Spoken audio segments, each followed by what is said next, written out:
Okay, great to be here again. I was given very short notice to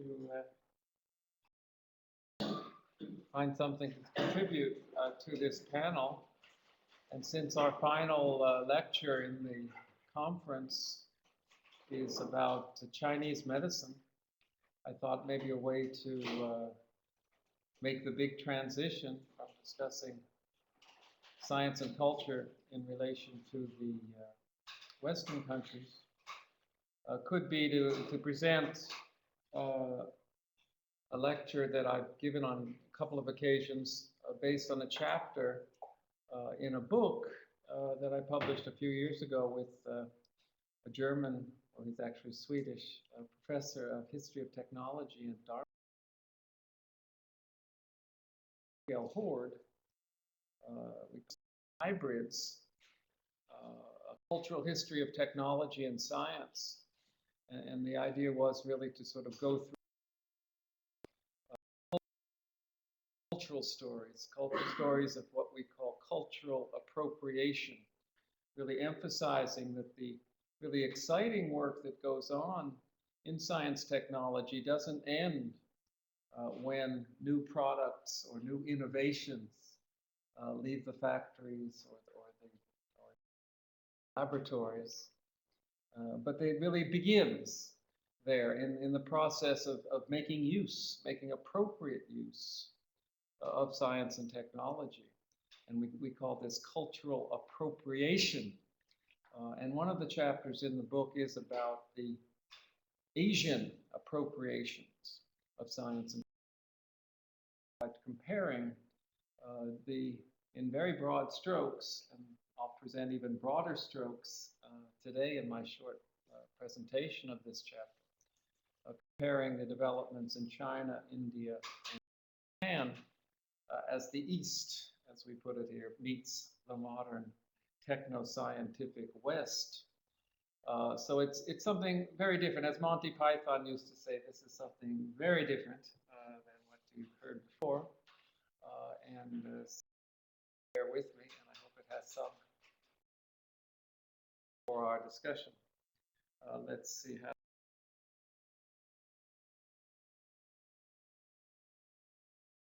Oh, there it is, way down there.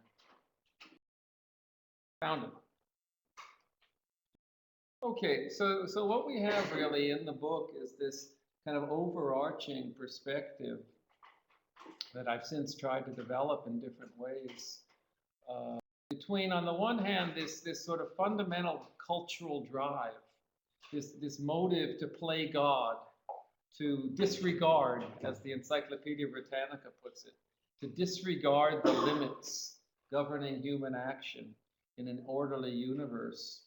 The great sin of Greek tragedies, hubris, Prometheus stealing the fires of gods and unleashing them as human creativity. Icarus putting wings on his back and then flying too close to the sun so that his father's Daedalus's warnings are unheeded, and Icarus falls to the ground and dies. This ambition to play God, and it has such disastrous consequences in Greek tragedy, but it's so essential for science and technology through history. Try to play God, to try to do what we shouldn't do just because we can, to really, in some sense, test our ingenuity, test our human powers. And then sort of the argument of the book is that while being essential for science, it's also very, very dangerous. It has been for human history when it's not controlled, when it's not tamed, when this essential cultural force is not met by what we've come to call the process of hybridization, of combining this creative urge with a respect for limits, with a respect for the kind of constraints that reality imposes on what we can do. So that's the basic kind of perspective. If you want to know more about it, you should read the book. But I just sort of have used these metaphors, really, for fundamental cultural drives to explore a little bit the processes by which Eastern Asian countries met the challenge of Western scientific and technological dominance in the 20th century. And they did it, as we all know, in various different China, the argument is that what we have is this incredible unleashing of hubris in the name of Chinese civilization reinventing itself, particularly over the past 25 years under the leadership of Deng Xiaoping and all of this modernization process that he unleashed.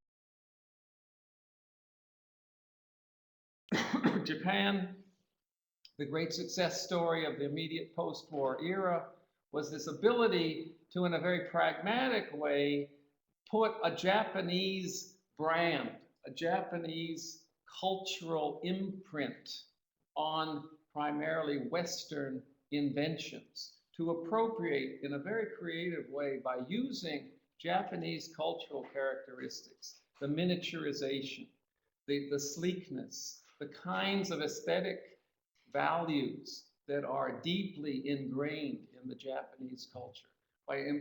By putting these cultural imprint on Western science and technology, Japan became the big threat to the West in the course of the 1970s and 80s, in really the development of science and technology. And then India, which has been called the dual society. India has this hubris, like China, the Tata Empire, the Tata Group, with its hotels, with its cars, with its multinational conglomerates, and it also has, of course, its electronic wonders, its high-tech companies, but it also has these, what I like to call figments of the hybrid imagination. People like Vandana Shiva, the physicist turned environmental activist who I talked about in the lecture yesterday, as being one of the people who is actually able to combine roles, combine forms of competence, combine a scientific education with a social, what we heard before, this kind of social advocacy role. So we have these contrasts, it seems to me, on a kind of overarching level, and it's just what I'll do in the next few minutes is briefly explore where these contrasts have been coming from historically. Brief history of science, the whole framework of the book, the whole framework of my understanding here is that we have this period up until about the so-called scientific revolution, up until the early modern period, where we had very distinct cultural differences in the way in which knowledge was made. I call it ancient or traditional science. Distinctive regional modes. This becomes then overtaken by what we could call Western hegemony, Western dominance, up until about 1970, when we start to see a kind of globalization process, as it's been called, which again opens up possibilities for regional differences and for, in some sense, recombining what's sometimes called indigenous knowledge, indigenous traditional knowledges, as we'll hear more about in the final lecture in the case of China and traditional medicine, recombining traditional knowledge, traditional culture with what is now a global, a shared, universal science and technology.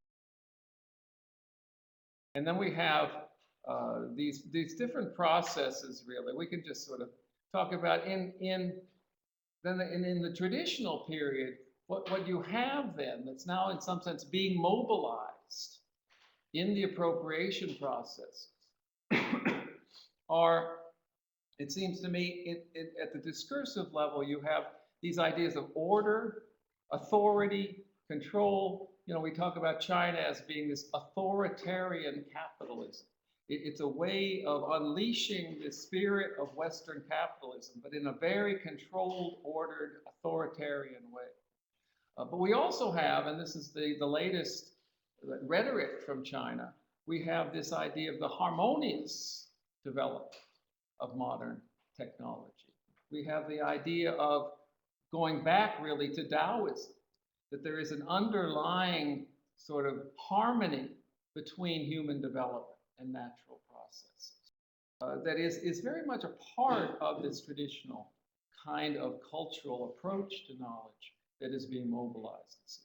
At the institutional level, we had very, very important systems of infrastructural maintenance. That the whole way of which science and technology developed in China was very hierarchical, but also very much in line with particular kinds of what you could say forms of social organization. Go on to the three kinds of processes that sort of briefly outline the process. India being colonized, being occupied, and then fighting back with this war of resistance, this peaceful war of resistance. China, the Middle Kingdom, being very much commercialized but not colonized, overwhelmed really by Western capitalism in the 19th and early 20th centuries, leading to the revolutions of the nationalists at the early part of the century and the communists in the middle 20th century. And Japan, as I say here, keeping its distance, of being isolated, then confronting the West, losing the wars of the 20th century, and then learning to fight back through the marketplace, through you could say, the weapons of competition. The Indian case is long struggle for independence, a very strong British and Soviet influence, and this seems to me this is where the dualism comes in. The influence from the Soviet Union, particularly over the way in which science was institutionalized in the early part of the 20th century. But of course, the strong British influence. A pluralist civilization. It's often said that what India really was all about was multiple cultures, multiple traditions. And it gives us then this dual society in the 20th century, and now increasingly in the 21st century, a modern society on the one hand in the cities, and an extremely traditional society in the countryside. Chinese case, a sequence of revolutions, a hydraulic civilization leading to this authoritarian culture, and what we could call a hyper-modernization in the late 20th century and now into the 21st. And really a destruction of tradition. Tradition here is in many ways the enemy, the opposition to modernization. And in Japan, I like to call it here the mobilization of tradition, what I talked about earlier, putting the cultural input, putting the traditional values of Chinese civilization onto Western science and technology. And just to kind of give a little bit of flavor and let them speak themselves, I've taken some quotes from three what I call Indian, Chinese, and Japanese minds, just to give you a little sense of what this is all about, and maybe also a little bit of an English lesson. Oh, this quote here? Oh, here it is. Wow, I'm sorry about this. This is an old show. That's weird. I'll read it for you. What I object to is the artificial arrangement by which the foreign education tends to occupy all the space of our national mind, and thus kills or hampers the great opportunity for the creation of new thought by a new combination of truths. Because he was really seeing the confrontation with the West as an enormous opportunity for combining, as the picture showing him meeting Einstein. And he was very triumphant in his tour of Europe in 1920 when he won the Nobel Prize and was talking about the great mixing of Asian and Western civilization. So this perspective is very strong in the independence movement in India, that what we don't want to destroy the West. We want to simply combine the best of both worlds. And this is a very different perspective from Gandhi. I guess it's going to come out in color also. Just as matter displaced becomes dirt, reason misplaced becomes lunacy. I mean, his basic rejection of Western thinking, of Western thought, in the name of traditionalism. And there becomes this kind of then struggle, really, in Indian independence movement between Tagore, on the one hand, who was very sympathetic to Western science, but critical of its dominance, as opposed to Gandhi, who was, in some sense, critical of Western science, but I mean, critical of Western science and sort of afraid of its dominance, and really saw this as the great problem. And you could say the one who won out was neither, but the third, Nehru.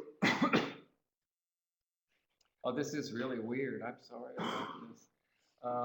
I do not see any way out of our vicious circle of poverty except by utilizing the new sources of power which science has placed at our disposal. And what Nehru at the early years of independence stressed, and what you could say all Indian leaders, prime ministers have stressed ever since, was the importance of adopting what he called the scientific temper. Really a scientific culture, really aping the Western culture, and in some sense creating the dual society, the really westernized, modernized cities, and leaving behind the rural areas that both Tagore and Gandhi felt were so important to kind of bring into the modern world. Just very quickly, they're much shorter quotes from the Chinese minds. They act more than think, at least the ones I've chosen. Sun Yat-sen, the nationalist leader, spent a good part of his life in the United States, in Hong Kong, admiring the wonders of Western civilization, seeing the nationalist struggle really as a struggle against the past and bringing in the power of Western science and technology through a revolution against the old order.